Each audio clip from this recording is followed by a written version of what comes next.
नाजरीन, कौमी असम्बली का ये वाहिद हल्का है जिस पर पूरे पाकिस्तान की नजरें लगी हुई हैं। यहाँ से मुस्लिम लीग नून के सरबराह मियां मोहम्मद नवाज शरीफ खुद मैदान में उतरे हैं और उनके मुकाबले में PTI की हिमायत याफ्ता आजाद उम्मीदवार यास्मीन राशिद समेत दीगर उम्मीदवारान मौजूद हैं। आवाम से जानते हैं कि वो किसको वोट देती हैं। आप वोट किसको देंगे? नून लीग। नून लीग।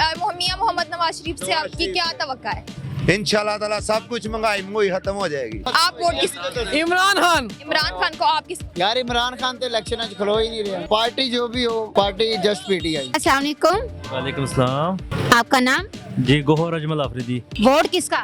वोट इमरान खान का, वो दिल से अच्छे लगते हैं। आपको पता है वोट हम जो है पाकिस्तानी, उनकी बहुत बड़ी जिम्मेदारी है। बस दिल की बात है, अगर 2 साल और रहते तो पाकिस्तान को बहुत अच्छा लीड कर जाते वो। शुक्रिया। अस्सलाम वालेकुम। वालेकुम सलाम। सर आप वोट किसको देंगे? TLP को। अस्सलाम वालेकुम। वालेकुम सलाम। आप वोट किसको देंगे? Of course Imran Khan.